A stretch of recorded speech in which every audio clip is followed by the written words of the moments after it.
Hi, my name's Sarah Carmichael, and I am a sheep owner and wool producer in Creston, North Carolina. Unlike a lot of the members of the North Carolina Sheep Producers Association, I am not actually a commercial sheep farmer. I'm more of a hobbyist. These are my two sheep, Leroy and Glance. They are North Country Cheviots, and they are particularly well suited to this region, which is very, very cold in the winter with pretty strong winds and a lot of snow.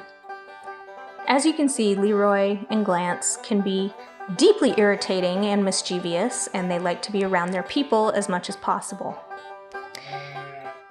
That's Leroy in the background there. Leroy in particular is a somewhat problematic, mischievous sheep. I like to think of him as kind of like a golden retriever crossed with a toddler. He's very mischievous. He thinks he's a dog or possibly a human, and he's my favorite, but he is a huge, huge pain in the butt. Although we're not a proper working farm, we do have sheep and chickens and a cat, and this is my husband and my son. This is my son learning how to drive the tractor. When I'm not on my farm, I'm actually a geology professor at Appalachian State University. Because I'm a professor, I do a lot of my work during the summer, and I'm a field geologist, so I'm often traveling all over the world doing field work, and so it makes having a sort of time-intensive hobby pretty difficult. And for a long time, I didn't really do anything with my sheep. I mean, we had them as grazers. They actually came with our house when we moved here. They were listed on the deed as appliances for mowing, essentially. But I never had any time or really any inclination to do anything with their wool. It just seemed like too much time and too complicated, and I had too much other stuff going on. In 2020, the COVID-19 pandemic put a stop basically to all of my work. I was trapped at home, as everybody mostly was, if they had that opportunity, and Appalachian State shut down completely, so I couldn't even do the work I'd normally do in the summer, like microscopy work or laboratory work. We were shut out of the university altogether, and certainly let alone doing any field work anywhere. That was also not allowed.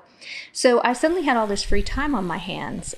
So when Charles Young came to shear our sheep last year, he suggested that I join the North Carolina Sheep Producers Association. And I was like, I'm not a sheep farmer.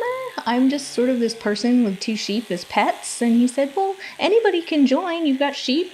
Go ahead and join. And so I did.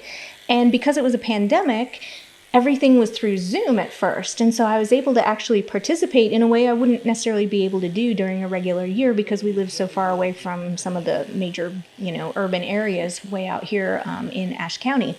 And I learned all these new things, like what makes a good quality wool for spinning, what makes a good quality wool for felting, what sorts of things will make a sheep's wool better one year versus not so good the next year. It was absolutely fascinating. So I decided to use my pandemic summer as a way to really explore what it's like to actually do something with the wool that you produce from your own sheep. One of the things that's been really challenging about doing this in a home operation rather than sending my wool out to be cleaned professionally is that it's really hard to get the wool at exactly the right temperature to melt the lanolin out without it crystallizing back on, essentially, as soon as the water cools down. So you have to keep the water temperature really constant. Since I live on the North Fork of the New River, I can just use river water to use as sort of my cleaning agent. So either boiling river water or using it just as a rinse ahead of time because my sheep got pretty dirty when we were shearing them. I've been able to actually get something that actually looks like real wool when I've cleaned it and processed it. And as you can see in some of these images, it's not a professional operation here at all. I'm making up drying racks out of bird netting and old tiles and lawn chairs and all sorts of stuff. So I invested in a spinning wheel and then eventually in some other equipment so that I could scour the wool and card and pick the wool and eventually spin the wool into yarn. Since I'm entirely self-taught, it's clear I have no idea what I'm doing, as you can see from some of my early disasters in spinning, such as when you spin the wool in the wrong direction when you are making a 2-ply strand. But eventually I figured it out, and because I can't leave well enough alone, I decided I'm gonna try and dye this wool using things either from my yard or from down the street or for different places in Ashe County, just native plants. The different types of dyes that I have been playing with involve things like blackberries and willow leaves, and then I also started playing around with mordants, and in particular rhubarb leaf mordant. But because rhubarb leaves are so toxic, they're full of oxalic acid and you shouldn't really breathe in the fumes when you're boiling it down, I also utilize my gas grill to make some of my dye pots. Once I realized how much fun it was to make my own dyes, I started looking up older ideas about dyeing that were local to the Southern Appalachians, and I found this really old, interesting dyeing book from the 1930s or 1940s that was put out by the United States Department of Agriculture for how to dye your own wool. And so I used a lot of the ideas in here to kind of give me some jumping off points for the types of things that I could dye my sheep's wool with.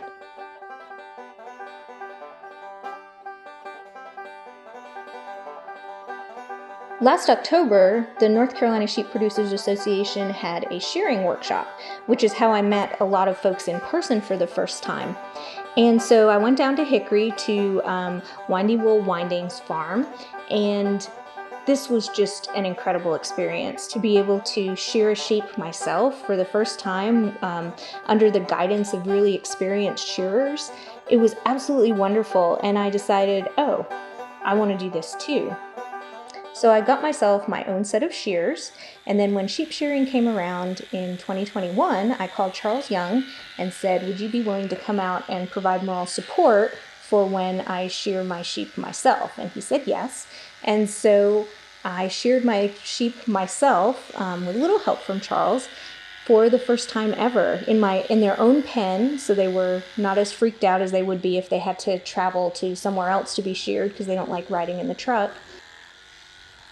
And I think that's what I like the most about it, is that all of this is this cycle, this life cycle that I can see happening on my own farm that's over the course of a whole year. It's very beautiful and very humbling to be able to be part of that. So I want to thank the members of the North Carolina Sheep Producers Association for giving me the opportunity to do something I've wanted to do since I was a little kid, which is to spin my own wool, and it makes it extra special that it's my own wool from my own sheep that I sheared myself. The other good thing about this just being a hobby is that I'm not trying to sell my wool. I'm not trying to sell my dyes, so I can just play around and just see what I can come up with. And it's just very freeing, especially when you have a job like mine where you're evaluated on so many things. Having something that you can do that's just for you is really freeing. And I hope that this video is helpful for people who may think, oh, I don't really need to join the North Carolina Sheep Producers Association because, I'm not really a farmer, I don't sell any of the things that I do with my sheep, like I don't sell their meat, I don't sell their wool. That doesn't matter. You don't have to do that to be part of this organization. It's a really wonderful organization, and I'm really happy to be a member of it.